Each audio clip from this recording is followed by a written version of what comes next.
கிறிஸ்துவுக்குள் பிரியமானவர்களே, தேவன் என்னோடு கூறின ஒரு காரியத்தை உங்களோடு பகிர்ந்து கொள்ள ஆசைப்படுகிறேன். ஏசாயா 53ஆம் அதிகாரம் 10ஆம் வசனத்திலே இப்படியாக வாசிக்கிறோம். கர்த்தரோ அவரை நொறுக்க சித்தமாகி, கர்த்தரோ அவரை நொறுக்க சித்தமாகி. தேவன் இந்த காரியத்தை என்னோடு கூட பேசினார். கர்த்தர், தேவனாகிய கர்த்தர் யாரை நொறுக்க சித்தமானார் என்று வேதத்திலே பார்க்கிறோம். தேவனுடைய சொந்த குமாரனாகிய இயேசு கிறிஸ்துவை நொறுக்க சித்தமாகி என்பதாக அந்த அதிகாரத்திலே நாம் பார்க்கிறோம். ஏன் தேவன் இயேசு கிறிஸ்துவை நொறுக்க வேண்டும்? இந்த இயேசு கிறிஸ்து என்ன பாவம் செய்தார்? அவரிடத்தில் என்ன அக்கிரமம் காணப்பட்டது? தேவாதி தேவன் அவரை நொறுக்க சித்தமாவதற்கு இயேசு கிறிஸ்துவின் வாழ்க்கையை குறித்து நாம் பார்த்தோம் என்று சொன்னார். இயேசு பூமியில் வாழ்ந்தபோது சுற்றி இருந்த மக்களை பார்த்து இப்படியாக ஒரு சவாலான கேள்வியை வைத்தார். என்னிடத்தில் பாவம் உண்டென்று உங்களில் யார் என்னை குற்றப்படுத்தக்கூடும் என்று. ஒருவர் கூட அதற்கு பதில் சொல்ல முடியவில்லை. ஏனெனில் இயேசு கிறிஸ்து இந்த பூமியில் வாழ்ந்த பொழுது அந்த அளவுக்கு பரிசுத்தமுள்ள ஒரு மனிதராக வாழ்ந்தார். ஒரு விசை அவர் தனியே சமாரிய பெண்ணோடு பேசிக் கொண்டிருக்கிறார். மேசியா, அதாவது தன்னுடைய வருகையை குறித்து அவளுக்கு சுவிசேஷத்தை அறிவித்துக் கொண்டிருக்கிறார். அப்பொழுதுதான் சாப்பாடு வாங்க போன சீஷர்கள் வருகிறார். அவர்கள் வந்து இயேசு ஒரு பெண்ணோடு பேசிக் கொண்டிருப்பதை பார்த்த பொழுது அவர்கள் ஆச்சரியப்பட்டார்கள் என்று வேதத்திலே நாம் பார்க்கிறோம். ஒரு பெண்ணோடு இயேசு பேசுகிறார் என்பதை குறித்து அவர்கள் ஆச்சரியப்படும்படியாய் இயேசு கிறிஸ்து இந்த பூமியிலே வாழ்ந்தார். எலிசாவை குறித்தும் ஒரு பெண் இப்படியாக கூறுகிறார். நம்மிடத்திலே வந்து போகிற அந்த தீர்க்கதரிசி பரிசுத்தவான் என்று காண்கிறேன் என்று. எலிசா ஒரு வீட்டில் தங்கி இருக்கிறார்.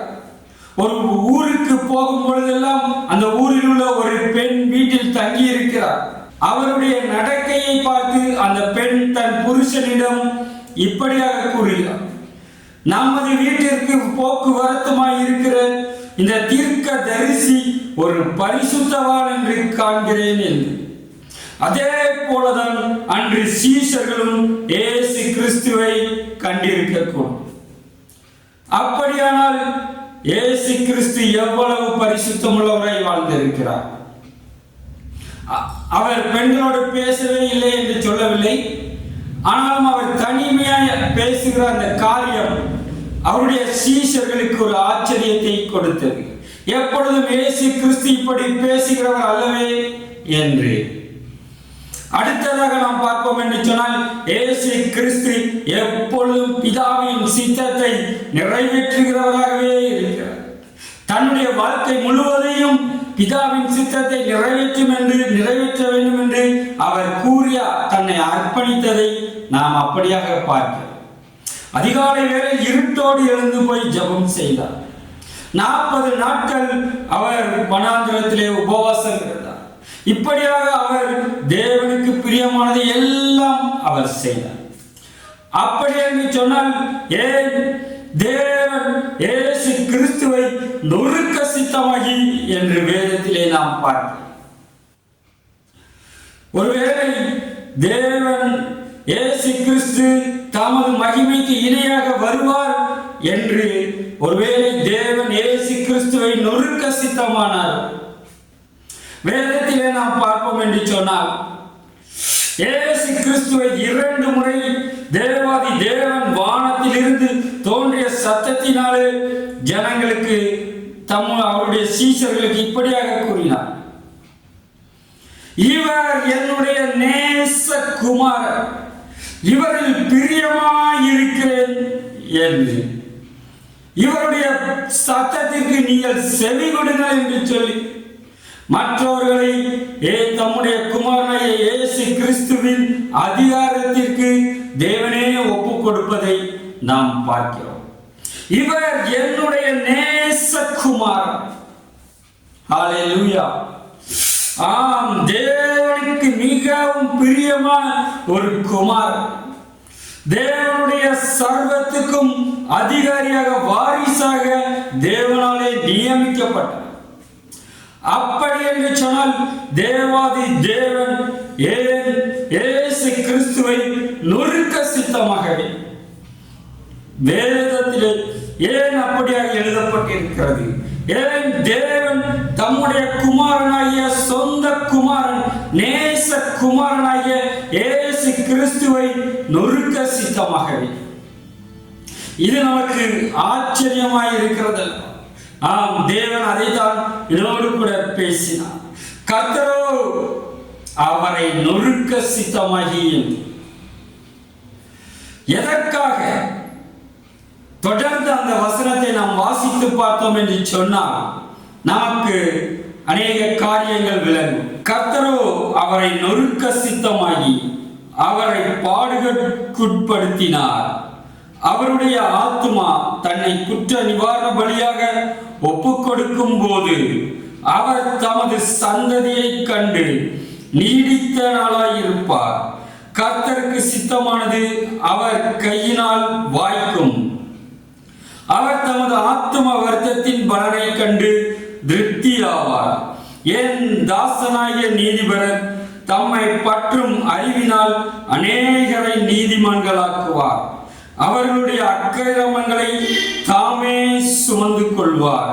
ஆம் பிரியமானவர்கள், அநேகரை ரட்சிக்கும்படியாக தேவன் தம்முடைய குமாரனாகிய இயேசு கிறிஸ்துவை, பிரியமுள்ள குமாரனாகிய இயேசு கிறிஸ்துவை தேவன் நொறுக்க சித்தமானார் என்று நாம் பார்க்கிறோம்.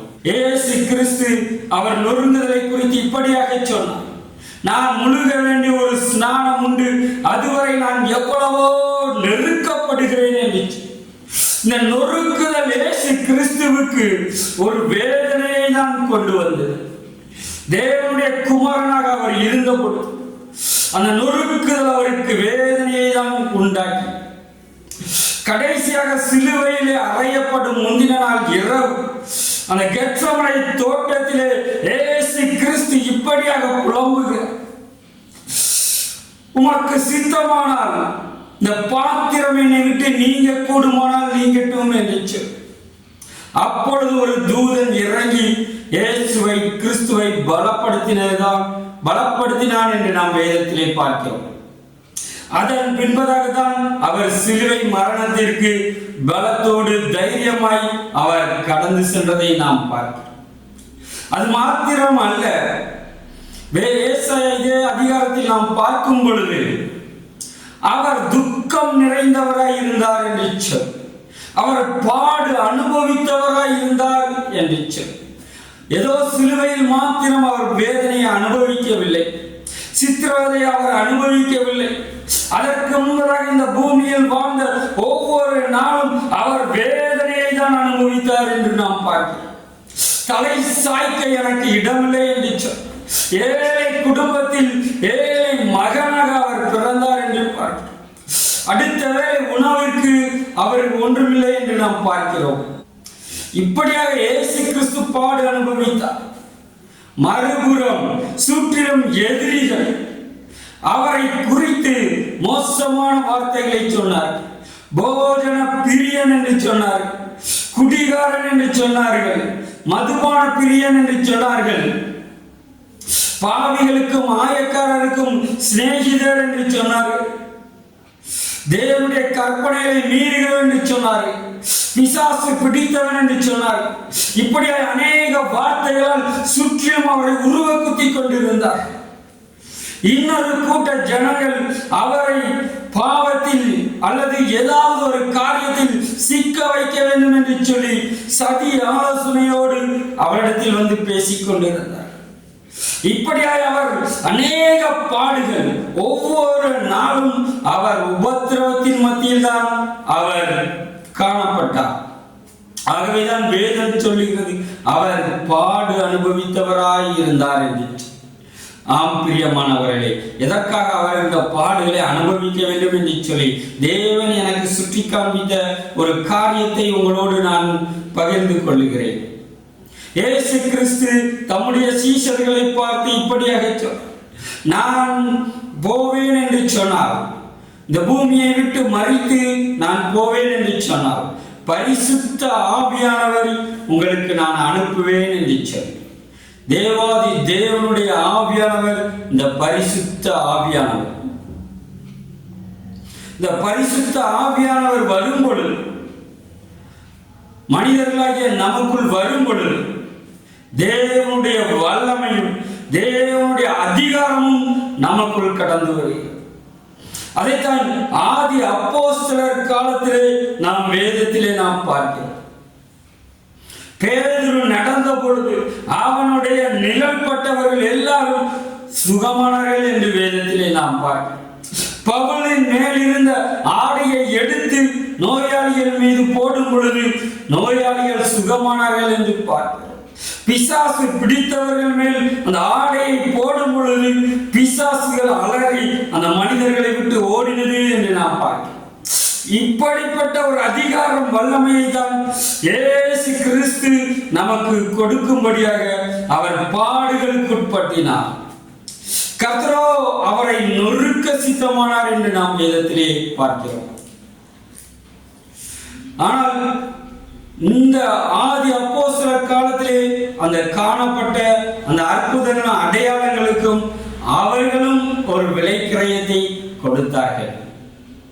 அவர்களும் அநேக பசியிலும் நிர்வாணத்திலும் தனிமையிலும் நாச மோசத்திலும் பட்டயத்திற்கும் அவர்கள் ஆளானார்கள். ஆம் பிரியமானவர், வேதத்திலே நாம் பார்ப்போம் என்று சொன்னால் இப்படியாக தேவனுக்காக அநேக உபத்திரவங்களை சகித்து தாங்கி தேவனுக்காய் பெரிய காரியங்களை செய்தார்கள் என்று நாம் வேதத்திலே பார்க்கிறோம். வேதம் மேலும் கூறுகிறது, இந்த உலகம் அவர்களுக்கு பாத்திரமாய் இருக்கவில்லை என்று வேதம் கூறுகிறது.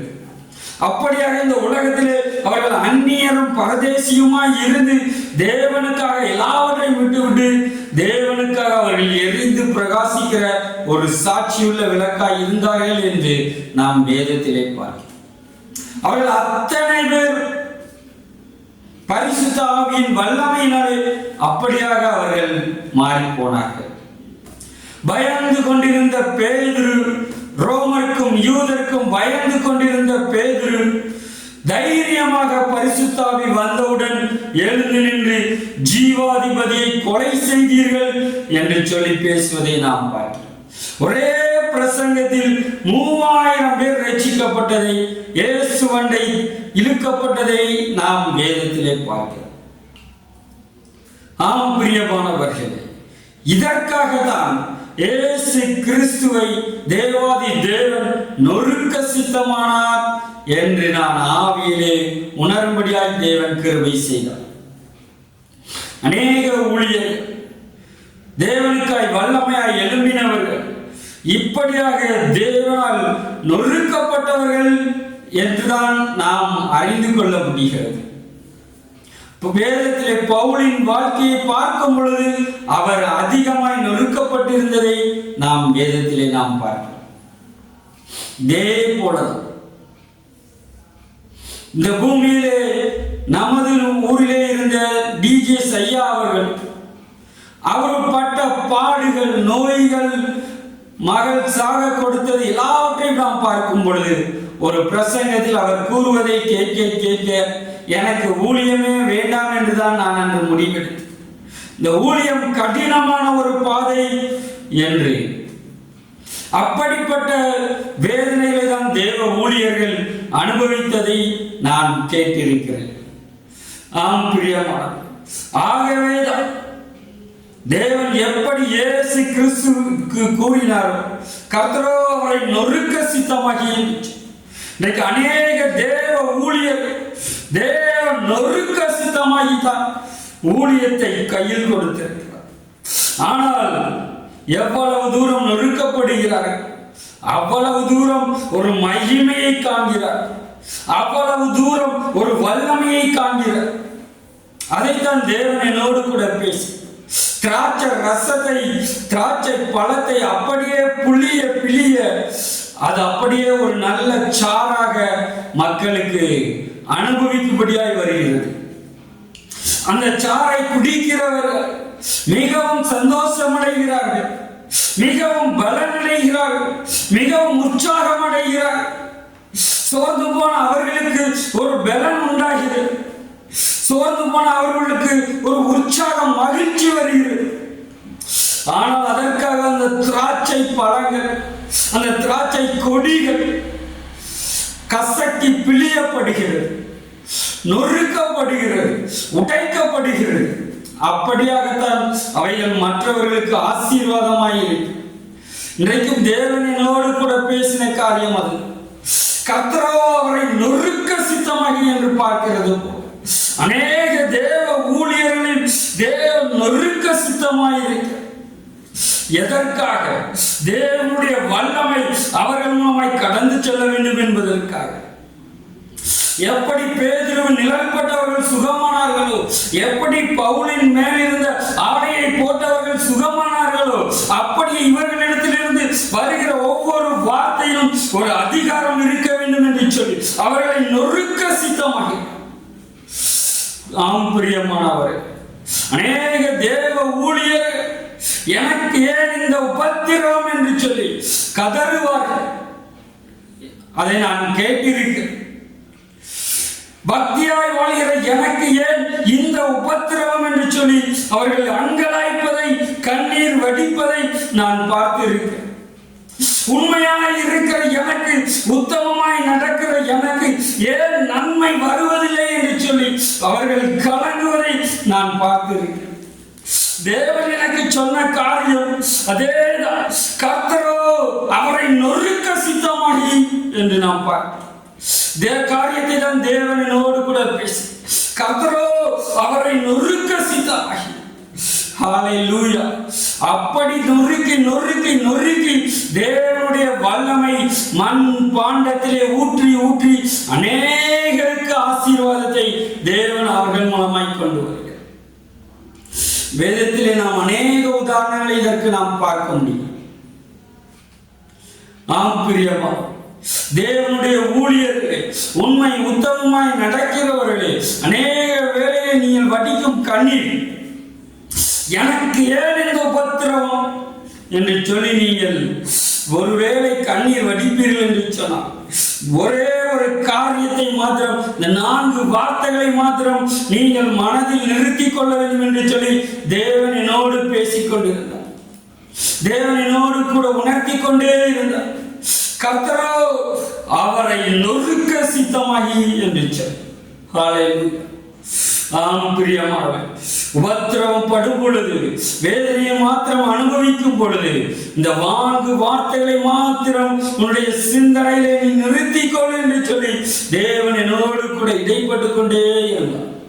அதைத்தான் இந்த நாளிலும் உங்களோடு நான் இந்த செய்தியின் மூலம் நான் பகிர்ந்து கொள்கிறேன். ஒருவேளை அநேக தேவ ஊழியர்கள் தேவனுக்காய் உண்மையாய் வைராக்கியமாய் எழும்பினர், உபத்திரவத்தின் பாதையில் கடந்து செல்ல, நன்மைக்கு தூரமாய் விலகி இருக்க, வேதனை கண்ணீர் மத்தியில் வாழலாம். ஆனால் தேவன் சொன்ன காரியம் இந்த 4 வார்த்தைகள், கர்த்தரோ அவரை நொறுக்க சித்தமாகி இருந்துச்சு. ஹல்லேலூயா.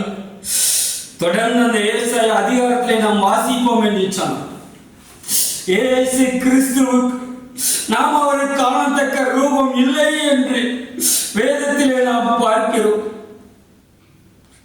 அவருக்கு அழகும் இல்லை, சௌந்தரியமும் இல்லை. அவரை பார்க்கும் போது நாம் அவரை விரும்பத்தக்க ரூபம் அவருக்கு இல்லாது இருக்கிறது. அவர் அசட்டை பண்ணப்பட்டவரும், மனுஷரால் புறக்கணிக்கப்பட்டவரும், துக்கம் நிறைந்தவரும் பாடு அனுபவித்தவருமாய் இருந்தார். அவரை விட்டு நம்முடைய முகங்களை மறைத்துக் கொண்டு அவர் அசட்டை பண்ணப்பட்டிருந்தார். அவரை எண்ணாமல் போனோம். வேதம் கூறுகிறது, அவர் பாடுபட்டவர், அசட்டை பண்ணப்பட்டவர், மனுஷரால் தள்ளப்பட்டவர் என்று. ஆனால் வேதம் கூறுகிறது, எதற்காக அவர் இத்தனை பாடுகளை அவர் அனுபவித்தார் என்று. மெய்யாகவே அவர் நம்முடைய பாடுகளை ஏற்றுக்கொண்டு நம்முடைய துக்கங்களை சுமந்தார். நாமோ அவர் தேவனால் அடிபட்டு பாதிக்கப்பட்டு சிறுமைப்பட்டவர் என்று எண்ணினோம். இன்றைக்கும் தேவனுடைய ஊழியர்கள் அப்படியாய் பாடுகளை அனுபவிக்கும் பொழுது தேவனால் அவர்கள் பாதிக்கப்பட்டவர்கள், தேவனால் அவர்கள் தண்டிக்கப்பட்டவர்கள் என்று சொல்லி அவர்களை குறித்து ஜனங்கள் சிந்தித்துக் கொள்வார். ஆம் பிரியமான, அன்று இயேசு கிறிஸ்து அப்படித்தான் இந்த பூமியிலே அசட்டை பண்ணப்பட்டவர், தேவனால் தண்டிக்கப்பட்டவர் போல அவர் காணப்பட்டார். அவருடைய ஊழியர்களாகிய தேவனுடைய மனிதர்களும் இன்றும் கூட இந்த பூமியிலே ஒருவேளை அப்படித்தான் காணப்படுவார். தேவனால் தண்டிக்கப்பட்டவர்கள் போல இருப்பார். ஆனால் ஒரு நாள் இயேசு கிறிஸ்துவின் மகிமை இந்த பூமியை நிரப்பிக் கொண்டிருக்கிறது போல் அப்படிப்பட்ட தேவ ஊழியர்கள் இந்த பூமியை தேவனுடைய மகிமைகளால் நிரப்பிக் கொண்டிருப்பார்கள் என்று நாம் இந்த வேதத்தில் பகுதியில் அறிந்து கொள். இயேசு கிறிஸ்து எப்படி மகிமையாய் உயர்த்தப்பட்டு இருக்கிறார், அப்படியாய் தேவ ஊழியர்கள் அவரை போல நொறுக்கப்பட்டவர்கள் தேவனுக்காய் மகிமையாய் பிரகாசித்துக் கொண்டிருப்பார்கள் என்று நாம் வேதத்திலே பார்த்தோம். நீதிமான்களோ நட்சத்திரங்களை போல பிரகாசிப்பார்கள் என்று வேதம் கூறி, அப்படிதான் அன்று பேதுரு பிரகாசித்துக் கொண்டிருந்தார். இன்று வரை அவருடைய வார்த்தைகள் நமக்கு வேத புத்தகத்தில் இருந்து அவர் பிரகாசித்துக் கொண்டிருப்பதை நமக்கு உணர்த்துகிறது. அப்படிதான் பவுல், அப்போஸ்தலனாகிய பவுல் ஒரு நட்சத்திரத்தை போல இன்று வரை தேவனுடைய மகிமையை அறிவித்துக் கொண்டிருக்கிறார்.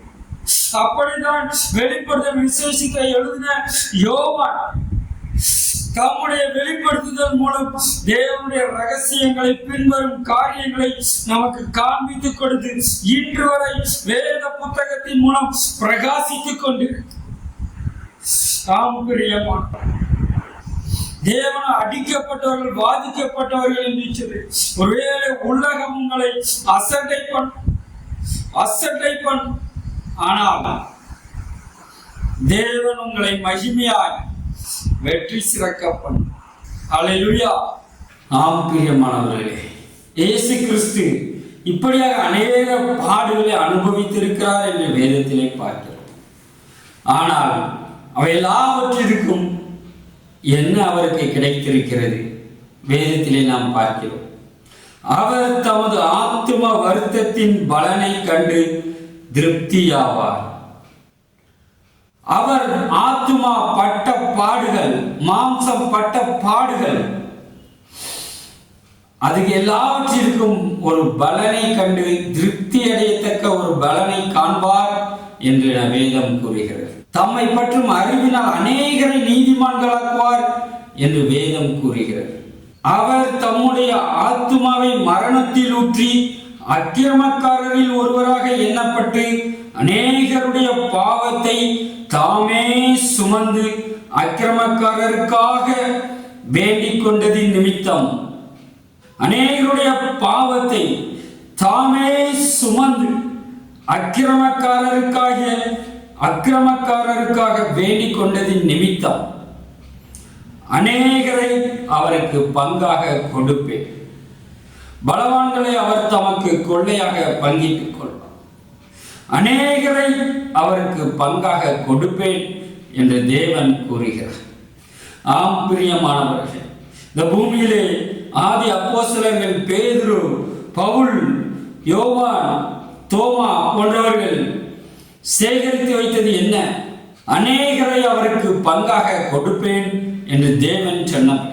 அநேக ஆத்துமாக்களை, அநேக மனிதர்களை தன்னுடைய பங்காக அவர்கள் சுதந்திரித்துக் கொள்ளுகிறார். வேதம் கூறுகிறது, ஆத்துமாக்களை ஆதாயப்படுத்துகிறவன் ஞானமுள்ளவன் என்று சொல். அப்படிதான் அநேக ஊழியர்கள் இன்றும் கூட தங்களுடைய ஆத்துமாவை மரணத்தில் ஊற்றி, தேவனோ அவரை நொறுக்க சித்தமாகி தங்களுடைய ஆத்துமாக்களை அப்படியே ஆத்துமாவை மரணத்தில் ஊற்றி, இப்படியாக அநேகரை தங்களுக்கு பங்காக சம்பாதித்துக் கொள்கிறார்கள். இதற்காக தான் அந்த நொறுங்குதல், இதற்காகத்தான் அந்த வேதனை, இதற்காகத்தான் அந்த உபத்திரம். ஆம் பிரியமானவர்களே, தேவனோ உங்களை நொறுக்க சித்தமானார்.